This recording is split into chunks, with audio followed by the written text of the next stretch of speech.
In a time when we have an oversaturation of a particular genre across different media, several attempts have been made by several creations to pierce through the zombie genre market. Countless of creative entities have produced such acclaimed pieces of fiction that have captivated audiences throughout the years. And because there have been so many of these works just for one genre, it begs the question, what makes a particular zombie themed work any different? And in this case, how about in video games? Well, let me tell you about a particular game called Dying Light.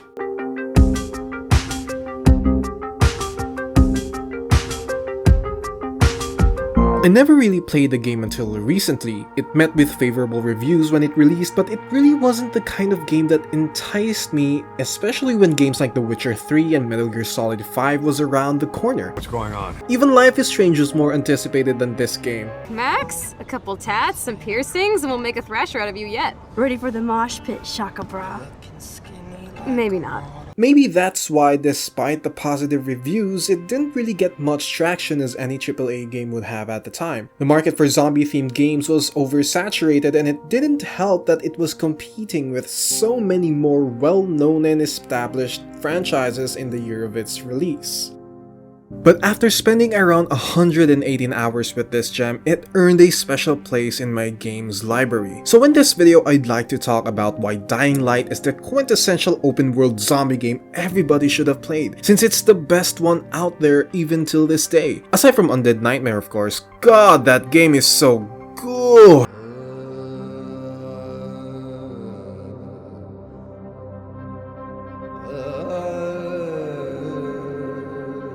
The world is just a visual feast. Its backdrop being a zombie apocalypse just lends itself to showcase such gruesome environmental storytelling. You can just see from the distance the aftermath of the epidemic and the scale of the destruction that came along with it. Abandoned structures plague the city of Haran, and the streets encapsulate complete pandemonium as it depicts what must have happened during the early moments up to the current events of the outbreak. And the scent of desperation can be perceived through the messages written on the pavement or on rooftops that are scattered all over, crying for help, just hoping that other survivors would see and give aid, or maybe to trick good Samaritans and screw them over instead. You can also see remnants of the city's life before the outbreak, such as graffiti painted all over their walls, and even strings of pennant flags and other paraphernalia to showcase that some sort of celebration was being held at the time. Same with posters of athletic events and posters in relation to its politics. These small details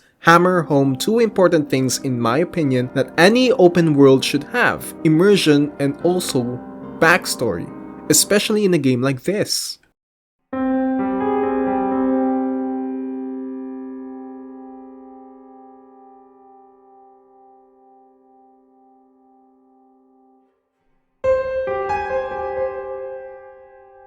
Games in a first-person perspective allows the player to be immersed in the world itself even more effectively than third-person video games, at least to some extent. BioShock achieved this by its design. Despite being set in such a small location, it being an underwater city divided in smaller chunks, it became larger than it actually is by how it looks from the player's perspective and the contents that the players can access within the world. Dying Light boasts a similar achievement. You can see an expanded view of the horizon where the city is situated to give the illusion that the world is bigger than it actually is.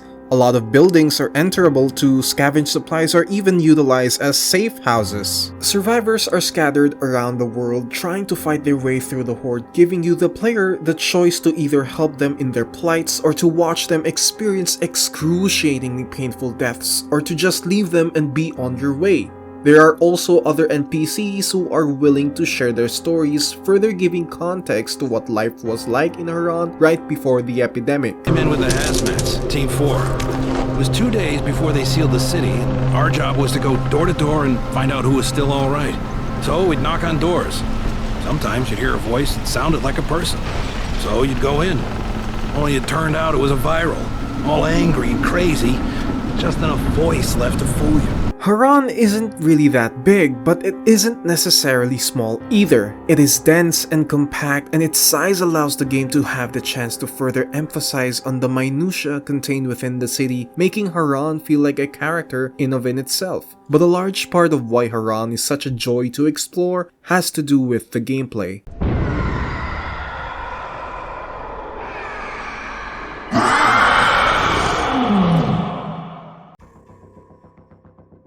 The biggest draw of this game is admittedly the parkour. It has been the widely advertised mechanic for the game to show players what sets it apart from all the other zombie games in the market. I don't think I have ever come across any game that was in first person, has a parkour mechanic, and set in a zombie apocalypse that is also open world. So basically, Dying Light is a love child between Mirror's Edge and Undead Nightmare, with the influence of the older brother who failed in life, who tries a shot at redemption by vicariously living through the successes of his younger sibling, as well as other nosy relatives. Yes, Dying Light is admittedly a hodgepodge of game mechanics that were clearly inspired from other games and even other media, but it ultimately brings such a satisfying, thrilling, and entertaining experience overall because of what the gameplay offers. The parkour system just works. It's fluid, seamless, and enthralling to use once you get used to the controls. The experience of just traversing around the world is just fast and exhilarating because of how contextually sensitive and intuitive the movement seems. Combat is interesting.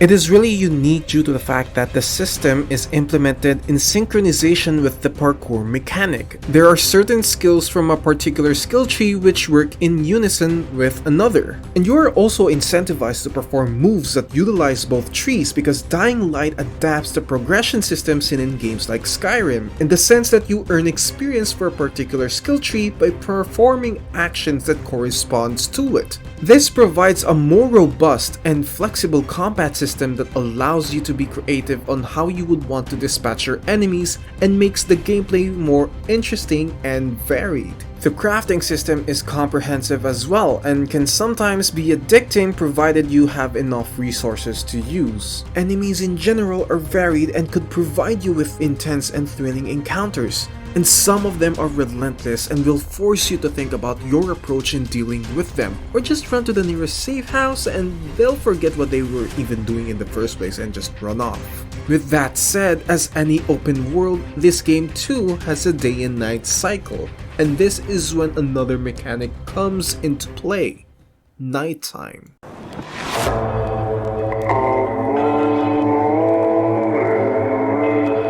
The game shifts from an open world playground to an open world nightmare fuel. Stealth becomes an integral part in the gameplay as you navigate through the world while avoiding volatiles. If some enemies were relentless, these creatures are tenacious. They can climb up walls, jump from a further distance, and tirelessly chase you if they spot you. You can opt to just sleep through the night and wake up the next day if you want to avoid such encounters. However, exploration through the night is incentivized by having EXP rewards doubled and making it faster to level up and unlock abilities. Personally for me, there is something so compelling on how nighttime was implemented in this game. It's really dark and your vision is realistically limited, and yes, water is indeed wet. Look, I know it sounds so obvious saying it out loud, but it really nails the sense of dread and fear every time you venture out through the night, and just captures the horror aspect of the game so well. You eventually gain access to strong weapons and can kill volatiles pretty easily, but even then it's still pretty fun and intense, especially in multiplayer where you can create competitions with a friend and see who can kill more than the other.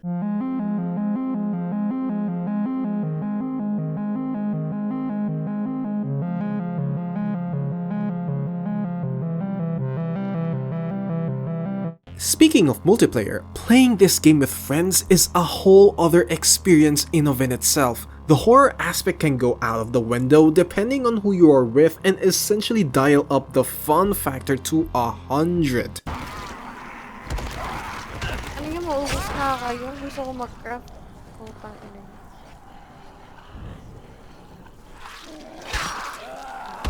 Yan, safe zone.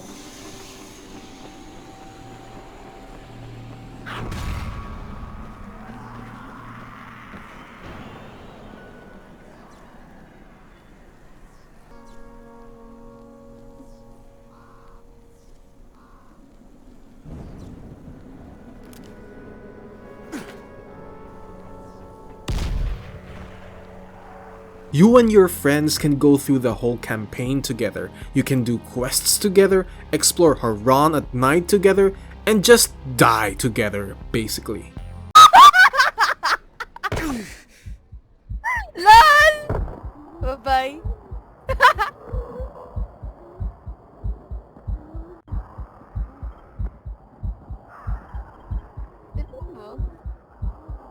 Dito na sa taas.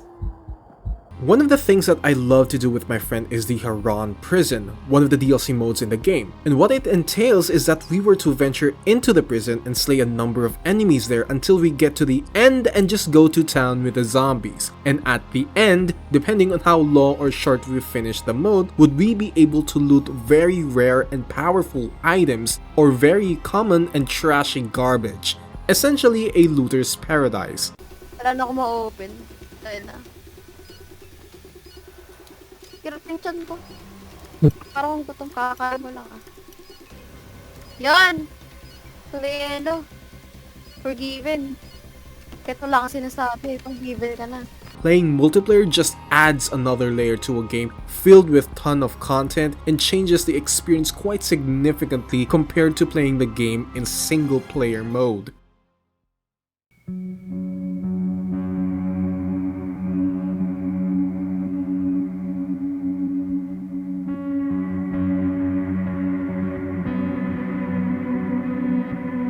One other thing that I appreciate is seeing how much the developers care about their game by their implementation of events in it. And what's fun about these events in general is that they affect some capabilities within your character that features some enhanced abilities, like having Herculean strength and just mowing down enemies like a fire truck in a crowded highway, or be a literal Spartan and just knock zombies off to the pits of Hades. This is Sparta! These events also have objectives tied to them that when completed will feature a reward specific to the event only, and you can keep these rewards permanently. And they are dynamic as well. They change from season to season in real time and feature unique and limited time designs that are applied to the open world to match what type of season they are celebrating. And yes, they do end, and once they end, so does the perks and enhancements to your character that came along with it. Other elements that pretty much add to the intensity and ambience to the game has to go to its sound design and music.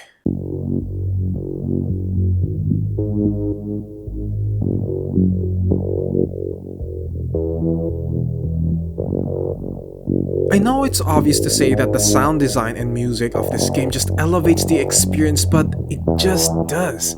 The game does such a fantastic job in using audio cues to communicate to the player just how fucked you really are.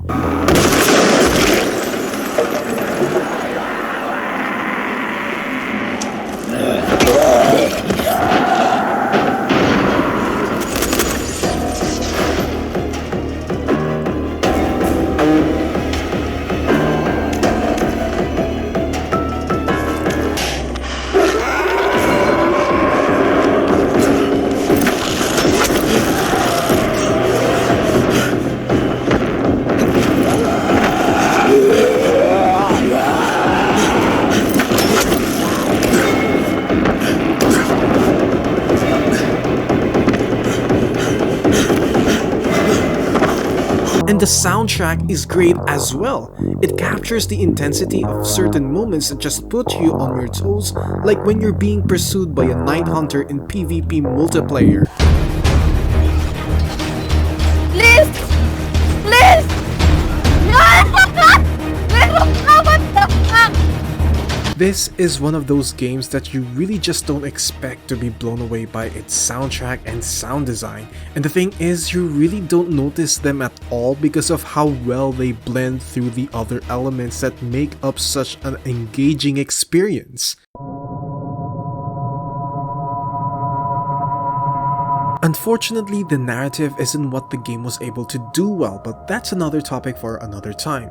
Despite its faults and the wasted potential of its narrative, Dying Light still comes off as the best open world game out there that's set in a zombie apocalypse through the experience of its gameplay. Though it is apparent that most of its gameplay elements were borrowed or at least inspired from other games and media, it cannot be denied that the way they were executed in this game was so stellar to the point that they amalgamated into such a unique experience that with those elements combined made an entirely new identity for the game. And it made me think, to what standard do we hold games to determine whether it's a good game or not? Do we judge them by their gameplay or by their story or by the technicality involved in making a game work as well as it is? And in this case, I have to say, it depends on where they excel at. There have been games that have absolutely next to no gameplay and were still regarded as the best games of the year, and then there are those games that really don't focus on their stories but are still beloved by gamers alike. And for Dying Light, there is still a significant amount of fanfare existing to this day despite the fact that it wasn't widely discussed, unlike other AAA games that were released in 2015. But thankfully, it succeeded well enough to garner a sequel, and the only things I can hope for is that they keep the good things, improve upon the frustrating design choices, and have a more engaging and relatable narrative this time around. Thank you guys for watching. I really appreciate any support you can give me by clicking the like button and subscribing while also clicking the notification bell, and as always, comment down below what you think and what your experiences are with the game. Until next time, bye gamers!